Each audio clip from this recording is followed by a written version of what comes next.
In today's video, I will reveal some dark FIFA World Cup 2022 secrets. In this video, you'll see how the government of Qatar breaks people's rights.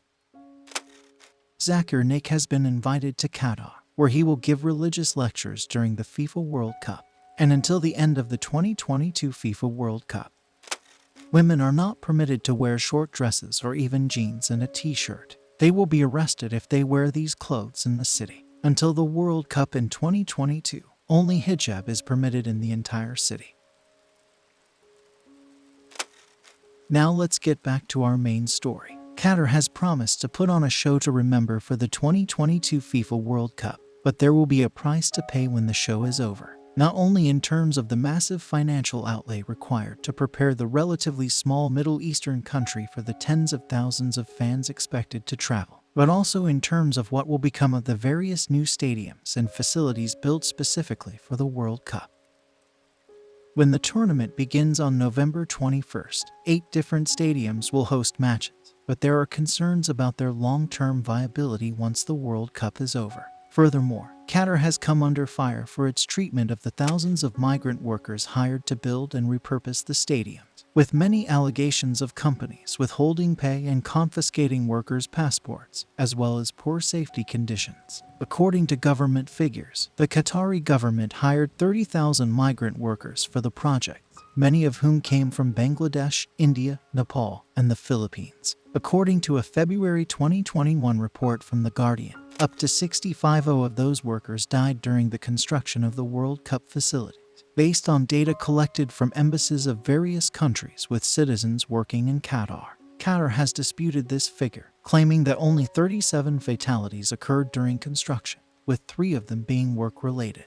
The government's response has been criticized by labor rights groups, with the International Labour Organization claiming that Qatar's figure is a gross underestimation because it does not include deaths from respiratory or heart failure. Given the harsh Qatar climate, the ILO believes heatstroke was a significant factor, with at least 50 foreign workers dying in 2021 alone, more than 500 injured, and more than 31,000 cases of heatstroke reported. Let us now proceed to the second Qatari government guideline. If the players' partners did not follow the edict, they were threatened with huge fines or even imprisonment. Public displays of affection or wearing revealing clothing can result in arrest in Qatar, according to strict laws. FIFA has previously advised fans to cover their shoulders when out in public. Tops must cover the midriff as well, and skirts, dresses, and pants must cover the knees. People can generally wear whatever they want, according to the official World Cup website. When visiting public places such as museums and other government buildings, visitors are expected to cover their shoulders and knees. Swimwear is permitted at hotel pools and beaches. Fans attending games should be aware that shirt removal is not permitted in the stadium. According to Article 57 of the Qatari Constitution, respect for the Constitution, compliance with laws issued by public authority, observance of public order and morality, observance of national traditions and established customs is a duty of all who reside in the state of Qatar or enter its territory. The media has focused on the legal status of LGBT civil rights in Qatar. Homosexuality is illegal in Qatar, with offenders facing fines and up to 7 years in prison. According to Human Rights Watch, Qatar arbitrarily arrested LGBT people and subjected them to ill treatment in detention.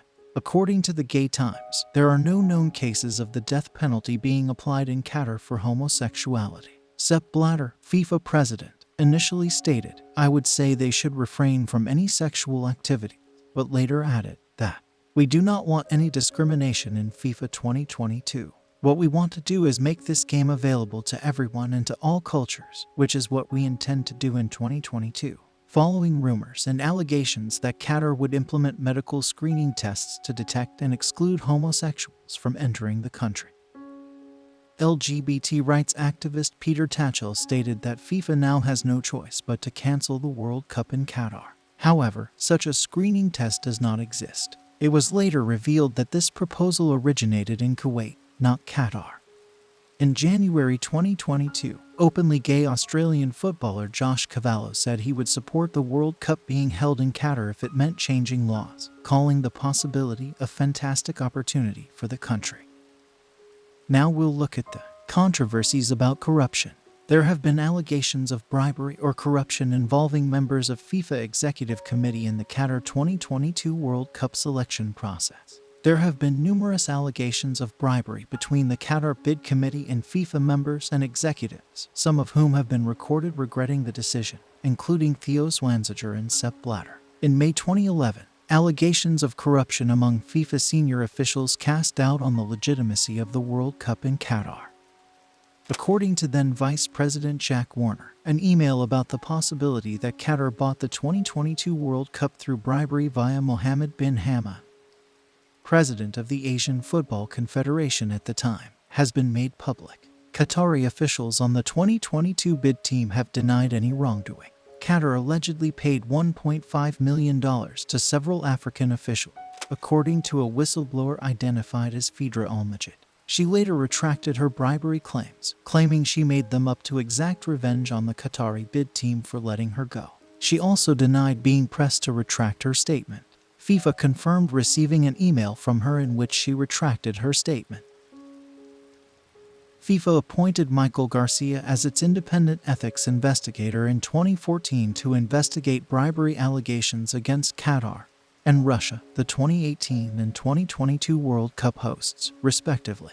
Garcia investigated all 9 bids and 11 countries involved in the 2018 and 2022 bids, spoke with everyone involved, and asked witnesses to come forward with evidence. Garcia completed the investigation and submitted a 430-page report in September 2015.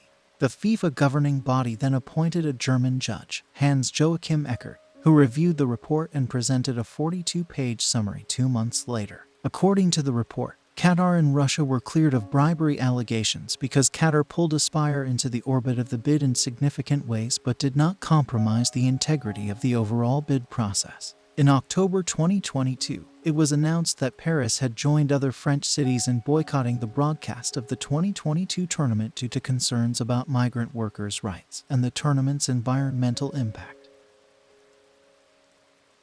Now comes the worst part of the video. Make Zakir if you're not familiar with him. Then I'll tell you a little bit about him. Zakir Abdul Karim Naik is a comparative religion televangelist and public speaker from India. He founded and is the president of the Islamic Research Foundation as well as the Peace TV network. Naik, a trained doctor, became an Islamic preacher after being influenced by Ahmed Deedat, a preacher from Surat who later settled in South Africa. Deedat is known to have terrorist ties and has met terrorist Osama bin Laden. His family, including his wife Farhad, is an Islamic preacher. In many countries, he is regarded as one of the most despised men. In many countries have placed a ban on him. He is not permitted to enter these countries. India, Bangladesh, Canada, Sri Lanka, and the United Kingdom are among the countries involved. As the 2022 FIFA World Cup kicks off in Qatar, the country has invited notorious radical Islamic preacher Zakir Naik, who is accused of money laundering and delivering hate speech in India, to preach Islam. According to reports, Zakir Naik has already arrived in Doha, Qatar, ahead of the 2022 FIFA World Cup, where he will deliver religious lectures throughout the tournament. Several people and media organizations shared this information on social media. Faisal Al-Hadri, a presenter on Qatar's state-owned sports channel Al-Qas, shared it on Twitter. Preacher Sheikh Zakir Naik is in Qatar during the World Cup and will give many religious lectures throughout the World Cup, he wrote on Twitter. The Indian Ministry of Home Affairs issued a notice on March 30, 2022, declaring the Islamic Research Foundation an illegal association and prohibiting it from operating for the next 5 years. Zakir Naik, a fundamentalist preacher accused of radicalizing Muslim teenagers through his religious talks, founded this organization. Zakir was barred from giving speeches in Malaysia in 2019 after making racist remarks about Hindus and Chinese Malaysians. In connection with the same, he was interrogated for hours. Zakir Naik is wanted in India in connection with money laundering cases. The Indian government had taken his channel, Peace TV, off the air for spreading hate propaganda. The news was also confirmed by the well-known entertainment publication Screen Mix. Qatar calls for the world's largest Islamic preacher, Zakir Naik, to deliver religious lectures during the 2022 World Cup, they wrote. So, in this video, I explain how Qatari officials are breaking the law. And they are wrong in every country that accepts this. What are your thoughts on this? Fill out the comment box. Thank you very much.